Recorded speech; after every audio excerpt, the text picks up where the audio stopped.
Everybody, this is Joyce, and I got Devin here with me. Devin and I are here at the multifamily seminar at the MAC and talk story for a little bit.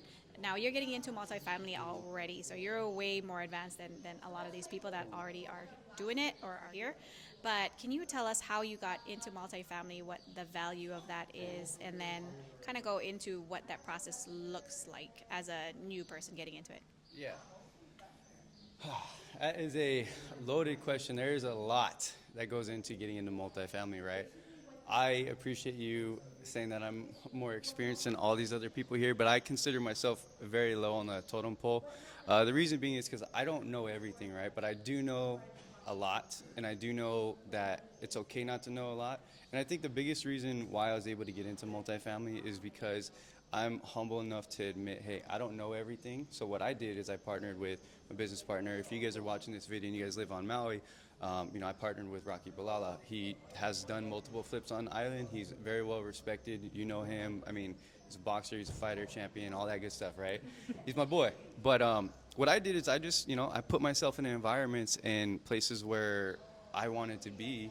And really, the biggest thing was me putting myself in that environment, right? Putting myself in those rooms, and it gave me the opportunity to have a seat at the table when they called a meeting, right? So that was the biggest thing for me, is just getting in the right rooms and getting around the right people. One of the biggest mindset shifts, and I think I'm glad that they touched on the mindset thing, but the biggest thing was the mindset shift of, I realized in my life, the people that I was working with. So if you guys don't know, I was working a 9 to 5 job at Verizon, recently quit that.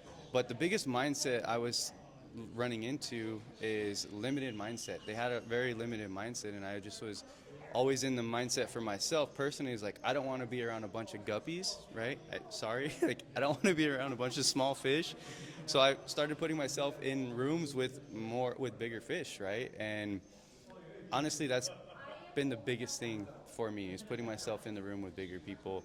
And it's been a blessing. Like, now currently we're managing about 60 residential apartments, and then we have 25 to 29 Airbnbs that we manage. On top of that, we're building about 6 more. It's a lot. It's a lot. So by no means do I know anything, and no, I'm thankful that Joyce thinks that, and if you guys are watching this video and you guys think that as well, awesome. But I'm also an open book. If you guys need help or you guys want advice, like, reach out to me. You can reach out to me on my Instagram, social media. I also run the Maui Business Podcast, so if you're a local business and you need help, you can also reach out to me as well. We can get you on our podcast episode. Sorry, Joyce, talked a lot, but that is it. No, that was great. One of the things that you guys were talking about earlier that did stick out to me was get a seat at the table. If you're sitting at the table with little fish, you're not going to get very far, right? You got to pay for these mentorships in order to level up with the bigger fish. So with that said, how many mentorships have you done to date to get your seat at the table? Or if that's not it, obviously networking is the other part to it. Where have you found these mentors that you're currently with?